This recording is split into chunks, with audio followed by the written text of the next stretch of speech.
पूर्व पाकिस्तानी स्पिनर सईद अजमल ने खुलासा किया है कि 2009 T20 वर्ल्ड कप जीतने के बाद बोर्ड ने हर खिलाड़ी को 25-25 लाख रुपए इनाम देने का ऐलान किया था, लेकिन ये पैसा किसी के खाते में नहीं पहुंचा।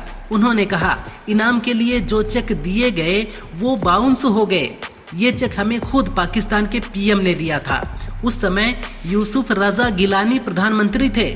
हमें 25 लाख रुपए का चेक मिला था, लेकिन उसमें पैसे नहीं थे। लद्दाख मामले को लेकर कांग्रेस नेता राहुल गांधी ने मोदी सरकार पर निशाना साधा है। उन्होंने एक्स पर एक वीडियो शेयर कर कहा, पिता फौजी, बेटा भी फौजी, जिनके खून में देशभक्ति बसी है। फिर भी बीजेपी सरकार ने देश के वीर बेटे की गोली मारकर जान ले ली, सिर्फ इसलिए क्योंकि वो लद्दाख और अपने अधिकार के लिए खड़ा था। मोदी जी, आपने लद्दाख के लोगों को धोखा दिया है। वो अपना हक मांग रहे हैं, संवाद कीजिए। वरिष्ठ सपा नेता आजम खान ने जेल के अंदर गुजारे दिनों की दास्तां सुनाई है। आजम ने कहा, 5 साल छोटी सी कोठरी में एक शख्स अकेला बंद रहे तो बीमार होना लाजिम है। मैं अस्पताल गया था, चेकअप कराकर आया हूँ। जेल में पतली रोटी थी, वह खाता था। नींबू से अचार बना लेता था, उसी से रोटी खाता था। अखिलेश के रामपुर दौरे के सवाल पर आजम ने कहा, मैं छोटी सी गली में रहता हूँ, अगर वो मेरे घर पर आएंगे तो इज्जत अफजाई होगी। बिहार चुनाव के लिए कांग्रेस, आरजेडी, जनसुराज समेत सभी पार्टियां मैदान में कूद गई हैं। पार्टियों ने युद्ध स्तर पर प्रचार प्रसार शुरू कर दिया है। इन सब के विपरीत एनडीए अभी भी चुनावी मैदान में नहीं है। विश्लेषकों की माने तो बीजेपी अभी ग्राउंड लेवल पर काम कर रही है। हर कड़ी को जोड़ा जा रहा है। यही कारण है कि पार्टी से नाराज चल रहे सिंगर पवन सिंह को भी मना लिया गया है। तारीखों के ऐलान के बाद माहौल बदल सकता है।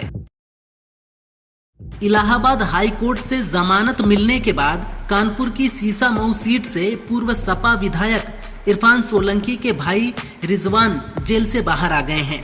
जेल से बाहर आने के बाद रिजवान ने सबसे पहले अपने पिता हाजी मुश्ताक सोलंकी की कब्र पर फातिहा पढ़ा। इरफान ने कहा, 34 महीने बाद जेल से बाहर आया हूँ। इन 3 सालों में जिंदगी तबाह हो गई। जेल में बिताया समय जिंदगी का सबसे मुश्किल दौर था। कांग्रेस नेता और पूर्व केंद्रीय मंत्री पी चिदंबरम ने खुलासा किया है कि 2008 के मुंबई आतंकी हमले के दौरान यूपीए सरकार पर भारी अंतर्राष्ट्रीय दबाव था। उन्होंने बताया कि विदेश मंत्रालय के रुख के कारण पाकिस्तान के खिलाफ जवाबी कार्रवाई नहीं की गई। चिदंबरम ने कहा, मेरे मन में बदला लेने का विचार आया था, लेकिन सरकार इसके लिए सहमत नहीं थी। अमेरिकी विदेश मंत्री ने मुझसे मिलकर कहा था कि कोई प्रतिक्रिया ना दें। संभल में कल की धाम के पीठाधीश्वर आचार्य प्रमोद कृष्णम ने कहा, हिंदुओं पर हजारों साल से अत्याचार हो रहा है। सनातन को मिटाने की कोशिश हो रही है। हम बलिदान देने से पीछे नहीं हटते। रावण के दहन के सवाल पर उन्होंने कहा, कई रावण संभल में ही हैं। संभल के सांसद जियाउर रहमान बर्क भी रावण हैं। अगर कोई दंगा भड़काएगा तो बुलडोजर चलेगा, तोपें चलेंगी, गोले भी चलेंगे। सीएम योगी को अभिमन्यु ना समझें, वे अर्जुन हैं। बरेली उपद्रव मामले में तौकीर रजा के दामाद मोहसिन रजा को गिरफ्तार कर लिया गया है। साथ ही मोहसिन रजा के रिसोर्ट को भी सील कर दिया गया है। इस मामले में अब तक 56 गिरफ्तारियां हो चुकी हैं।